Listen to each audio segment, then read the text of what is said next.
જામવાડી ગામમાં તંત્રની મનાઈ છતાં એક ખેડૂત દ્વારા પુલનું નિર્માણ કરવામાં આવ્યું હોય તેવા સ્થાનિક ખેડૂતે આક્ષેપ કર્યા। વાત કરવામાં આવે તો હાલ ચોમાસાનો માહોલ છે અને એમાં પણ જૂનાગઢ જિલ્લામાં છેલ્લા 3 દિવસથી ભારે વરસાદ પડી રહ્યો છે। ત્યારે નદી નાળાઓ અને વોકડાઓ બે કાંઠે વહી રહ્યા છે। ત્યારે ઘણી જગ્યા પર રસ્તાઓ અને ખેતરોમાં ધોવાણ થયાના સમાચાર સામે આવી રહ્યા છે। ત્યારે જામવાડી ગામના સરપંચ પતિ અને ખેડૂત દ્વારા ગામના જ અન્ય ખેડૂત દ્વારા બિન અધિકૃત રીતે વોકડા પર પુલનું બાંધકામ કરી લીધા હોવાના આક્ષેપ કરવામાં આવ્યા હતા।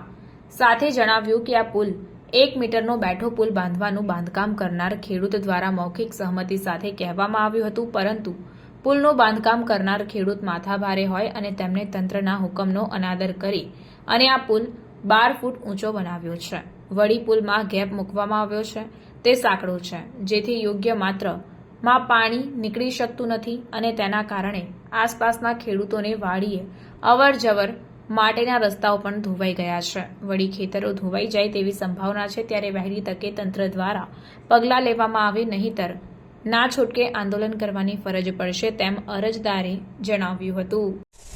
માળિયા તાલુકાના જામવાડી ગામે બિનઅધિકૃત કોઈ મંજૂરી વગર બનાવવામાં આવેલો પુલ મામલતદારને જાણ કરી તે છતાંય મામલતદારે નોટિસ આપી તે છતાંય નોટિસના હુકમનો અનાદર કરી અને ધરારથી માથાભારે તત્વોએ બાંધકામ કરી લીધું। ઉપરવાસના ખેડૂતોને જબરજસ્ત નુકસાની છે। ગઈ સાલે નુકસાની થઈ હતી। કલેક્ટરમાં મેં લખી આપ્યું હતું કે આનું સરપંચોને સાથે રાખીને સર્વે કરાવવાનું હતું। આજ સુધી કોઈ સર્વે નથી થયું નુકસાનીનું અને કલેક્ટરના હુકમ હોવા છતાંય આનું કેમ ડેમોલેશન નથી આપતા એ વાતનું સમજાતું નથી। આ તો ભાજપ સરકારમાં તાનાશાહી છે। તોરાવાળી અને ગ્રુપવાર થઈને દેખાવાનો હોબાળો કરો તો જ આના નિકાલ આવે છે।